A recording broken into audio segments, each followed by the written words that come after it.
বিমের যে কলাম সেটাই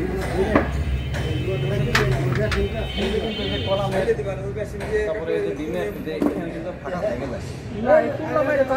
এখন আমি যেটা করবো সেটা হচ্ছে কেমন এই ফাঁকা যে বিষয়গুলো আছে এই ফাঁকাগুলো রড নামানে রড বাঁধার আগে বুঝাইতে তারপরে আপনার এই যে দুই ডিমের মধ্যে পরে দিন দিচ্ছেন যদিও ভালোটা কাজ করছে তারপর শীত লাগাই না শীত লাগানো যার কারণে মানে আমরা এখানে যখন ঢাকাটা দিবেন কোনো পানি যেন সাইডে পাস হয়ে বের হয়ে না যায় এই জন্য আপনারা এখানে যেটা করবেন ওই অন্যান্য সাইডে যে কাজ করে ডিম নামাই দেওয়ার পরে এরপরে যখন দেখি যে বোঝানো আছে আগেই বলা থাকে তারপরে নামাই দেওয়ার পরে পরে বলে স্যার আর ডুবে না হাত কাইটে ছেড়ে যায় এই জন্য আপনারা বিমের রড ফুটানোর আগে এই ফাঁকাগুলো যা আছে সব আগে বুঝাই দিতে আর লেবেলিংটা সুন্দর মতো করে নিন আর কভারিং আরেকটা বিষয়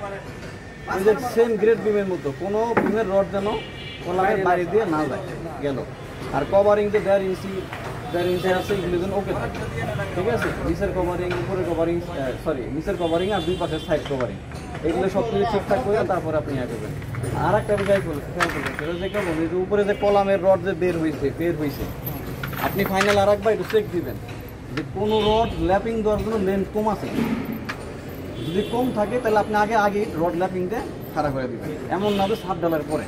এই জিনিসটা একটু খেয়াল করবেন যেহেতু আমার কাছে মনে হচ্ছে এখানে ল্যাপিং এর পরিমাণ কম আছে তারপরে এই যে এখানে ল্যাপিং হ্যাঁ তারপরে ওই